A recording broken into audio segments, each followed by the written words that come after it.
Africa is more vulnerable to disease burden, but lags behind when it comes to vaccine and general healthcare access. Experts say that manufacturing has a potential to make it easier for the continent to have affordable access to vaccines and other medications such as anti-malarial drugs. Let's discuss the continent's potential in this regard. We're joined by Dr. Stavros Nicolaou, Aspen Pharmacare Group Senior Executive responsible for strategic trade development.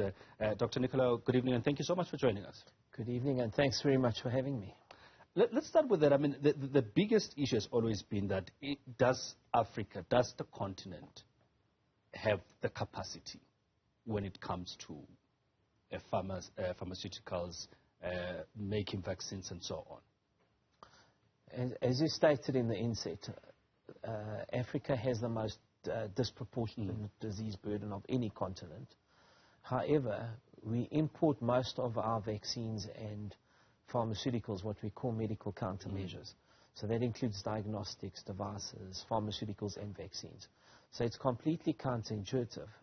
And that's why when COVID hit the continent, as it did the rest of the world, we were found to be at the back end of the queue. So we couldn't source vaccines as a continent, we couldn't vaccinate our people, and unnecessary lives and livelihoods were lost. Now your question is, do we have the capacity on the continent? And the answer is yes, we do have some capacity. We could certainly bolster it a little more, but if I just look at my company, Aspen, we've got significant capacities here in South Africa.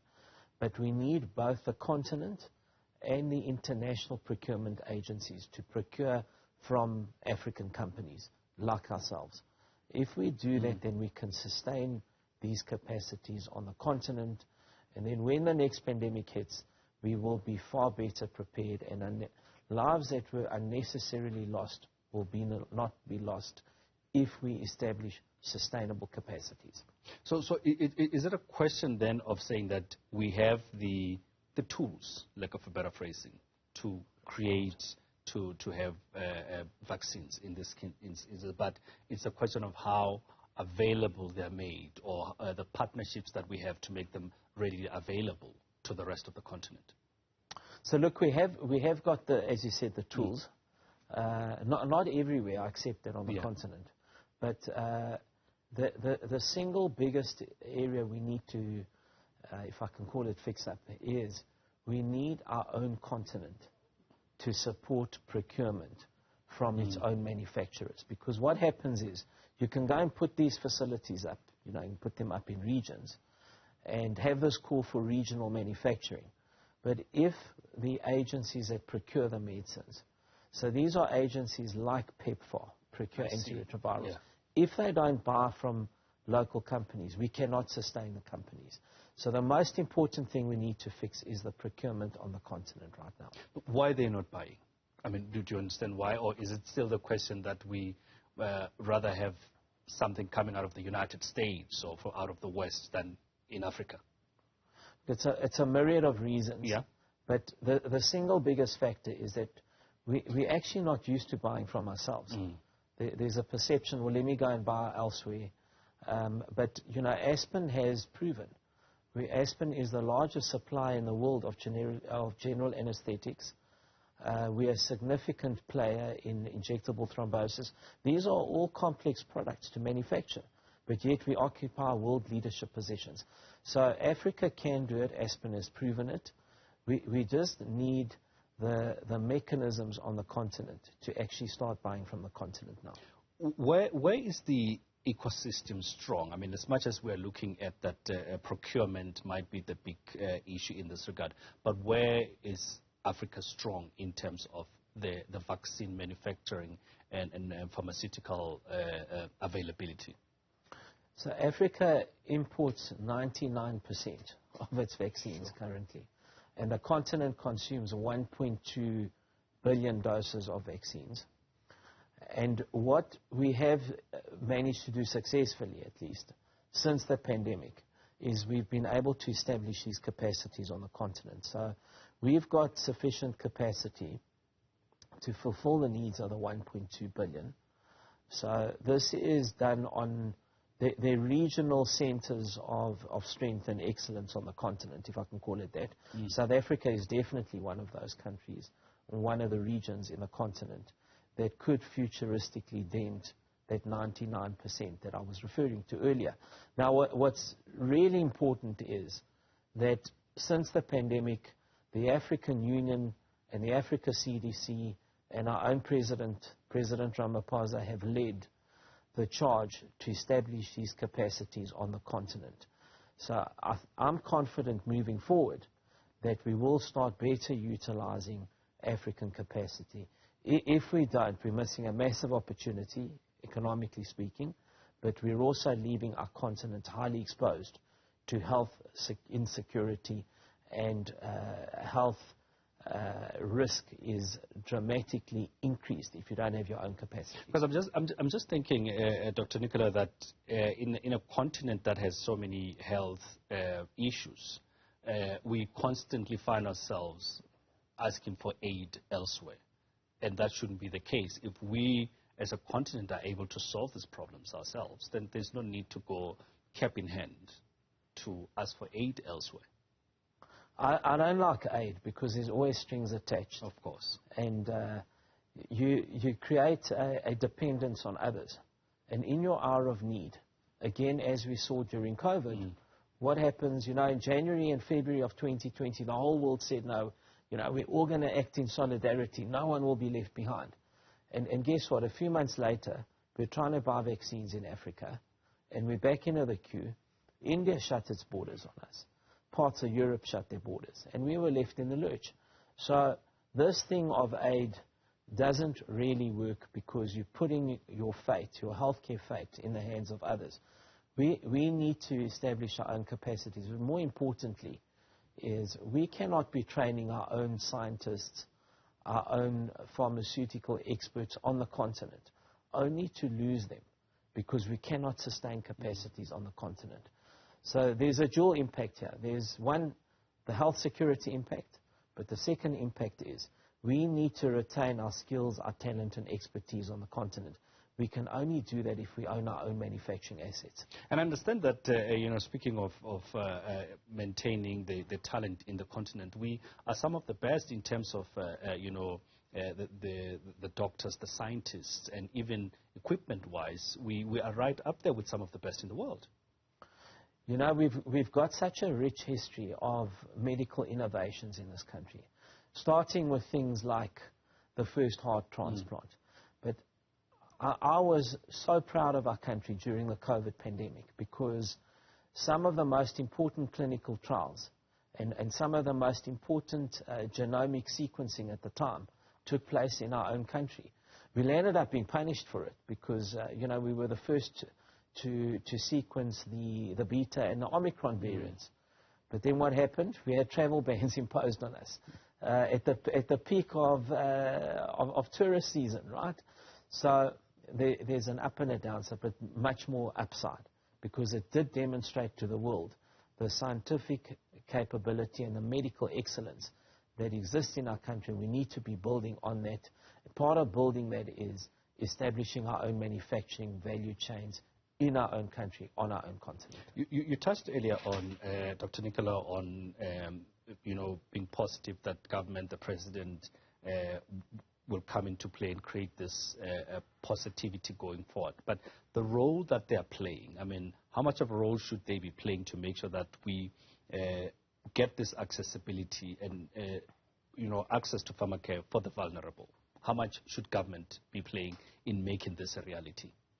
So look, the role of institutions and agencies like the Africa CDC, the African Union, Gavi, PEPFAR that I mentioned earlier, their role is either an enabling one. That's what governments do. Governments set policies that ought to be enabling, and then the private sector's got to come in and make it happen and execute on things. So at very least, the policy direction is looking good. I'm not saying it's past the post because it's only when the fat lady sings, right, that you know if you've executed or not.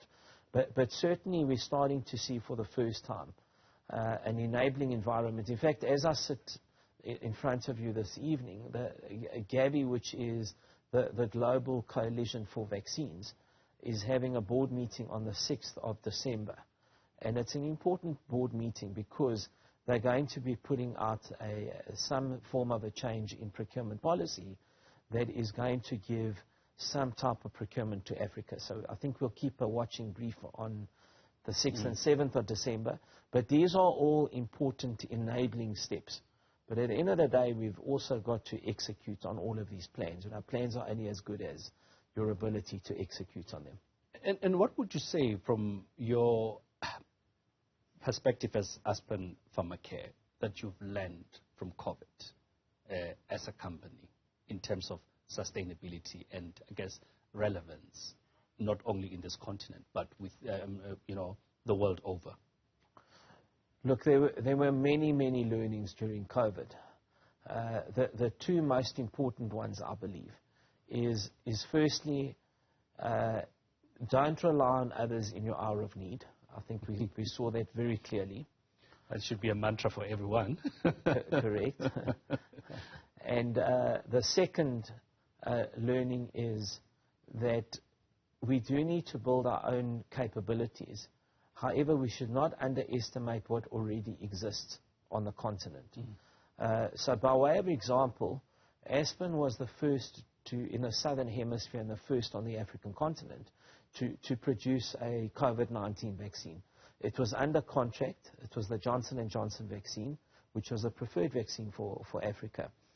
Now, J&J selected 10 companies to do this contract manufacturing.